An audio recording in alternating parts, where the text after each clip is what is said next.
Fellow tennis nerds, I hope all is well.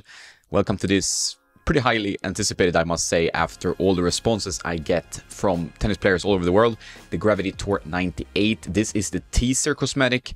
I received the teaser package, including a string Headhawk Touch, which was the recommended string, and I strung it up at 22 kilos, 49 pounds, and I've given it a go. I also tried other strings, but first I wanted to do it with their sample string. And this racket is quite interesting because it's not really what you expect a Gravity to be. It comes in with a 16-19 pattern, so the normal Gravity Tour or Gravity Pro are both 18-20. So here you're gonna get a lot more spin potential, higher launch angle, which might be frustrating to some flatter hitters, but might be something that players coming from an Aero or a V-Core, for example, enjoy. So good to keep in mind that this is not your kind of average Gravity. And I was also surprised by the decision to make a Gravity Tour 98 because Gravity rackets in my head, they are control-oriented rackets with a, massive sweet spot that dominates the game. That was their saying when they released the Gravity line, and they've done so very successfully. You have many pros carrying this line. You have the guys like Rublev and Zverev kind of leading the pack, but also many other strong pros like Safiullin, for example, playing the Gravity Pro. So this one came a little bit out of left field. I think it was a heavily requested model from, forums and from fellow tennis nerds, but maybe they didn't expect it to be more of like an Aero 98 style racket with a 16-19 pattern, a bit of a higher stiffness. Is that a bad thing? No, I wouldn't say that it's a bad thing, but we'll get into some pros and cons with the Gravity Tour 98 in this review. So stick around, please subscribe if you like tennis nerd videos. So you might have seen Henrik's first impressions video. I thought that detailed pretty well what I feel as well, in a way. I mean, the first thing that strikes you when you start playing with the Gravity Tour 98 is the sound. They've done something with the grommets, I think, that really improves the sound. It sounds like you're a much better player than you are, which can be a good thing, I guess. I even have players I'm hitting against like saying I'm annoyed by the sound your racket makes. It's not like pickleball, but it's like a heavy sound, and you feel good playing with it in that sense. Like it has a really crisp thud, like a more boom than a boom, and I think this is pretty cool.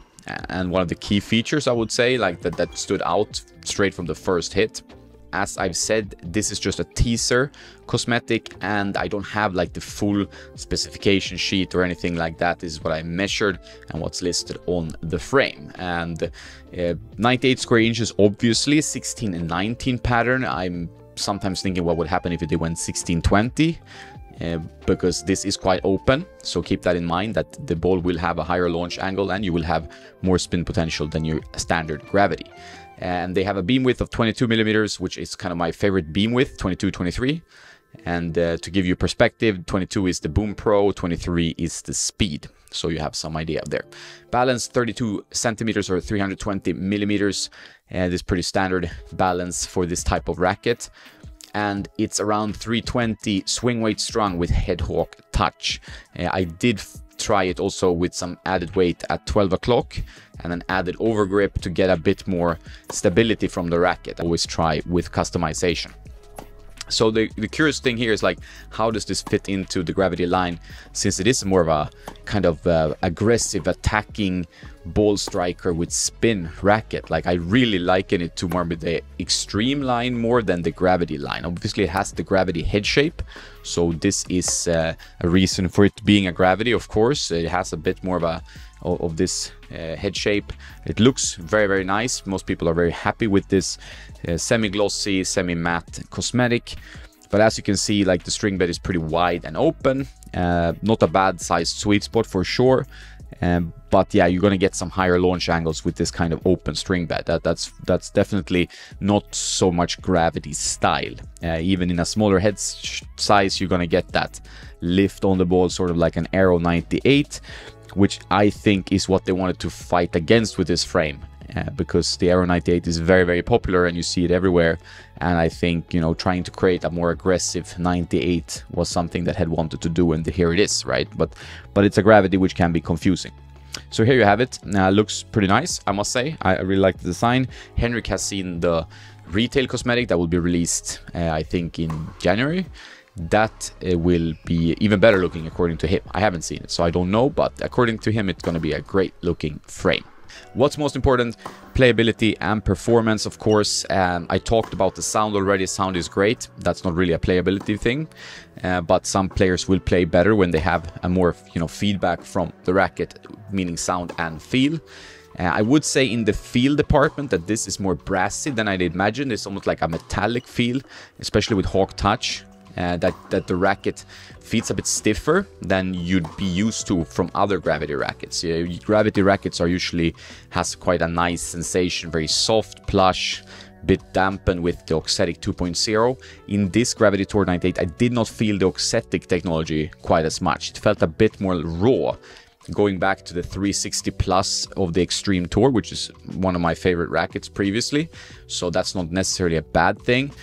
But some players who tried it with me reported that it felt a bit harsh on their arms with Head Hawk Touch. So I did feel like it plays a bit better with a softer string, or even better with probably a hybrid of a multi-gut to kind of reduce a bit of the launch angle. Works better for my game. And then maybe a round slick poly in the crosses. That's how I strung it up. So you might need to dial in the string tension with this frame, because it didn't play quite as nicely with the Head Hawk Touches with other setups I tried. This racket is for players who hit with spin, modern attacking players, guys that can really generate a lot of topspin to control the ball. There's a risk for flatter hitters with maybe more traditional mechanics that the ball will sail a bit. It has an open pattern, the launch angle is high, so there's a risk of that. That's why I suggested, adjusting the string tension a little bit. So if you take the foot off the gas pedal a bit when you're swinging and reducing your swing speed, I feel like the racket becomes a bit more erratic than it does if you just keep pummeling the ball. Very similar to the Aero 98, which doesn't really suit flatter hitters. Like, it suits more of a spinny oriented player with good mechanics, right? So it requires a pretty fast swing speed, which you don't need with the other gravities, even the Gravity Pro, even though it's a demanding racket.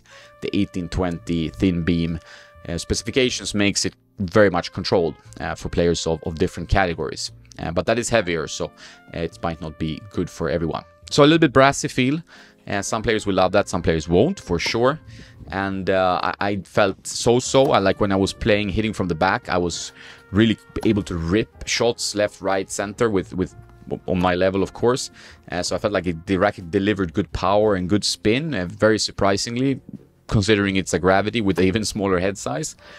And I could really, dominate with some points.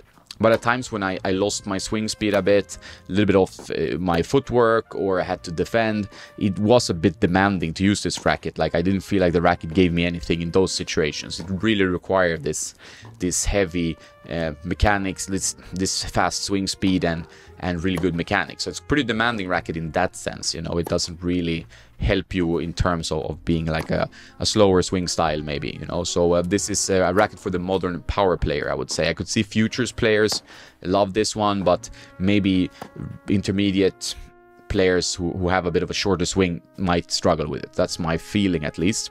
And I also suggest watching other reviewers, of course, to get a more, rounded opinion. But I'm trying to talk to a lot of players, test with others as well, so you don't only hear my take on a racket. So let's get into the pros and cons. You already heard some. Pros: surprising power. Really, I was quite taken aback by the power this 98 gives. I mean, it's obviously not like a extreme MP, but it's quite impressive for a 98, similar to what happened when I played with the Aero 98 first time. Spin potential, also, like, the launch is very high, so you can really push your opponents back using heavy spin. That is a benefit, of course, for players who use that. Sound was very good. It really has a nice sound when you hit the ball, and the design of this teaser is spot on. So these are kind of clear pros. Then we get to the cons. I think the high launch angle might benefit some, but might be an issue for some as well. So the directional control, I feel, when I dropped the swing speed a bit, was a bit too much. Like, I felt like I didn't have that control to pinpoint precision shots, which I would get with another Gravity frame, for example, with the denser pattern. So that's where it lost a little bit of the Gravity vibe to it. Stiffness. I did not feel my arm, but I had players like Daniel, for example. He felt his arm a bit when hitting with this racket with Head Hawk Touch. So the stiffness can be a concern to some. depends on your string setup, your tension, but it's definitely a raw feeling frame, and that's what I meant with the Auxetic not being there. I complained a bit about the Auxetic 2 dampening too much, while I'm more of an Auxetic 1 guy. Felt like that was pretty spot on. So the Auxetic 2 is very dampened, but this one didn't feel very dampened. It was quite raw. So kind of old school guys that like this raw feel might really prefer this one. And a con I had to put in is this a gravity? Like, is it really in the silo of the head gravity line? I understand the head shape, and this is what people have been asking for, a Gravity Tour 98. But I think when people have been asking for it, they wanted even more control and maybe a faster swinging racket than the other gravities, because they can feel a bit clumsy sometimes with that large head size. So I think that was what people wanted. Not sure this is what they will expect, but I'm keen to hear and see what happens after this. But definitely moves fast through the air, so the aerodynamics are good. You know, 22mm beam, you're getting some power, you're getting spin, and you can swing it fast. So these are pros for sure. I did miss a bit of stability in stock form as well, I must say. It was a little bit unstable. This was helped with some weight, but I didn't feel that like rock solidness of a Gravity Pro. Obviously has a bit more weight, but even the Tour, I think, regular Tour with that larger head gives you more stability. This 98 will require you to go a bit faster for your shots, for sure. This is my take on the racket. Like, this is not the retail review, it's a teaser, but that's what my feelings were. I wasn't 100% convinced. This didn't feel like a racket for me, at least. And I did have great sessions with it when I hit big, and I was like, wow, this racket really packs a punch.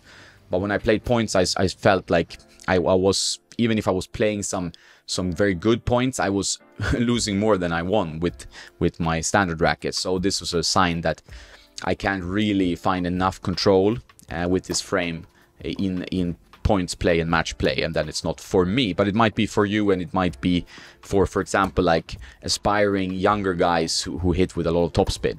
That could be the target group for this frame. I think definitely like junior players, strong junior players, and aspiring pros, up to pros that want that power and spin to and that fast swinging feel to be able to dominate a bit from the back of the court, and they will likely customize it a bit as well. So that's the target group, I think, but I don't really feel it like it's a Gravity identity frame, which I think can become an issue with some confusion for the consumer. So we'll see what happens. Their demographic is clear, but alongside the Pro and MP, and doesn't quite feel like a Gravity. But overall, it's a good racket. I wouldn't say it's a bad racket by any means. It's just like quite a different racket than I expected.